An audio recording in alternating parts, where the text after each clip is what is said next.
Wow. Let's be very careful.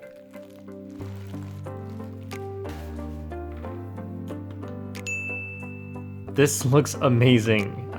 These are Swarovski crystals. I hope I pronounced that right, but you know, this is not a word I usually deal with in my everyday life. I really love the way the crystals kind of shine as you move it around. It kind of reminds me of like looking over the water at night. So in place of each sticker, there's a 7x7 square of crystals, and then there are 54 stickers in total, so this makes for over 2,600 crystals. I believe these were all placed on by hand, so this must have taken several hours to put on. So I'm gonna try some turns on this, but I have to be very careful. I actually cut my nails and wash my hands before touching this cube. There are just so many little cracks for dust to get into, and I don't want any of the crystals to come off, so I just have to be very careful, because, I mean, they're small, so even if they're glued on well, it may come off. Yeah, I just ended the alg early. I got scared. That doesn't even make sense because I'm just gonna keep turning. So I'm gonna try not to use my fingernails and just use mostly the fingertips.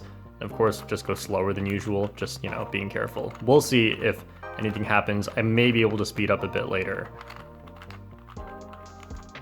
I used my fingernail. I think if I find a sequence of turns that doesn't use my fingernails, then I probably can go pretty fast. I don't think corner cutting will really like get the crystals to push against each other, so that probably is safe as well. This doesn't seem like the best speed cube. It doesn't corner cut all that much. Sort of makes sense though. I mean, I don't think I should speed solve this. Okay, even when I travel, I don't get pillows. This is quite the wealthy cube. This cube was made by Brie, who makes crystallized products, but this actually came to me from Speedcube Shop. This Swarovski crystallized cube is currently on Speedcube Shop for $600. So no, I didn't spend $600 on this. Cameron did. I'm not really the type of person to spend a lot of money on things, so I would say this is probably the most unnecessary thing that I own. These colors actually contrast really well, especially on the white yellow and the red orange, but I think the green could be brighter, and that's pretty much all I have for the colors. But other than that, this just looks fantastic. Like, if I just put it as a display piece, as you walk past it, it's just gonna glitter and you'll see it and people are gonna ask me questions. Yeah, maybe I'll hide it away. Also, I'd have to tell people to be very careful with this. You know, like when you bring your main cube, like it's $50 or more out in public and you get very scared when anyone touches it, well, this one's $600, so multiply that feeling by 10, and I might not let people touch this. Let's try one more pattern, the only other pattern I know, so let's go for cube in a cube, which I don't know the algorithm for. I don't go around memorizing algorithms for patterns, but I just make this and then do like a U-perm to swap these around. I forgot the order, but we'll just try one U-perm. I don't want to do M moves, it kind of scares me. And then undo this, okay, there we go, and then the other side is the opposite U-perm.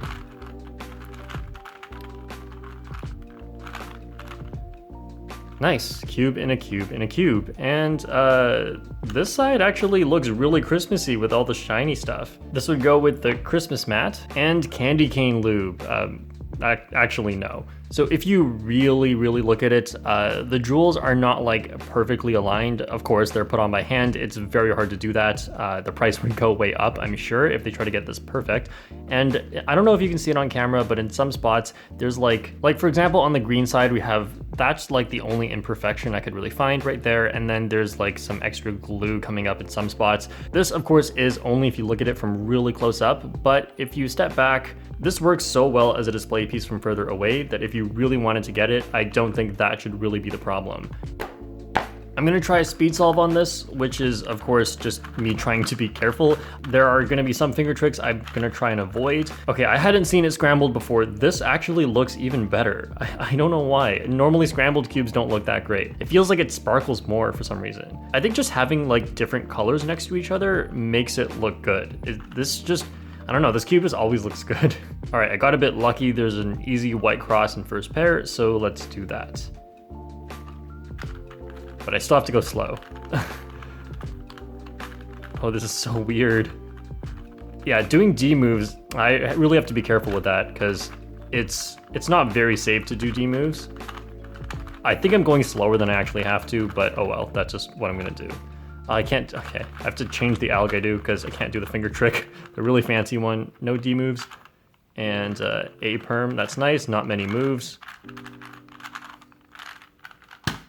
30 seconds, I should be able to go faster than that, so I'm just gonna try one more.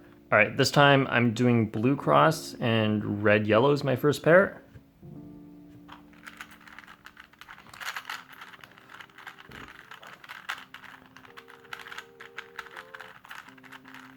Okay, this solve is going much better. I can go a lot smoother turning.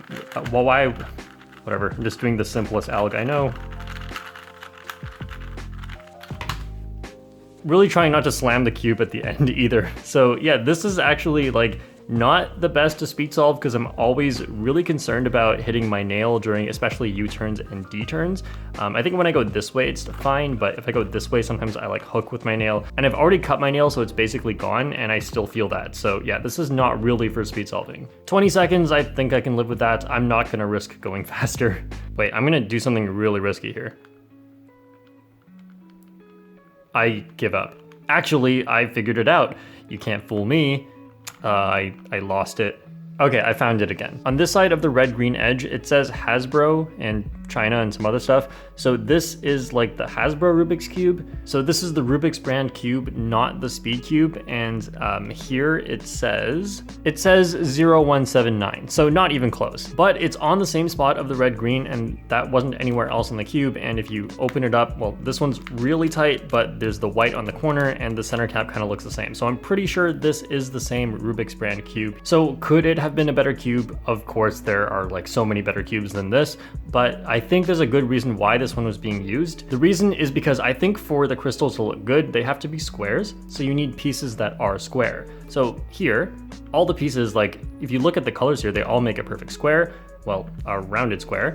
And if you look at most speed cubes, then you can see that there's like a pointed corner while everything else is rounded. And that's just not gonna look as good if you're trying to make a display cube like this. Plus, the great thing about this is there are tiles. One of the main redeeming qualities about the Rubik's brand cube is the tiles are actually really high quality. But if you somehow found a cube just like this, but with stickers, that turned better, then if you remove the stickers and just put the colored crystals on, I don't think it'll look as good because the color from the tile at the back won't show through. So a lot of these would just look really dark as the crystals are kind of translucent. So let me know in the comments if you agree or disagree with this. I personally think it doesn't really need to be a speed cube as it's pretty risky to turn this very fast. So I think not having a speed cube is fine. It's more about how it looks, and this does look quite great. So I've been holding this cube for a while now and my hands kind of like turned into waffles. And you know that weird feeling you get anytime you solve like a bigger than normal cube for a while and then you go back to a 3x3 and it feels tiny? Well, now everything just feels really smooth on my fingers. Like all these cubes feel so satisfying to turn. Not just that I can turn it really fast, but also that like it just, this cube is so full of tiny little bumps and I kind of got used to it while filming this video that every other cube feels weird. That shouldn't be possible. I've been doing this for like 10 years. Trying this cube was a very different experience from usual, and I want to extra thank Cameron from Speedcube Shop today for hooking me up with this cube. It is $600, that is a lot of money, and I never would have spent that by myself. So I'm really grateful to have this sent to me. If you want to buy this cube or any other cubes, then check out speedcubeshop.com and you can use my discount code JPERM to get a discount and help to support the channel. Thanks for watching, and I'll see you all next time.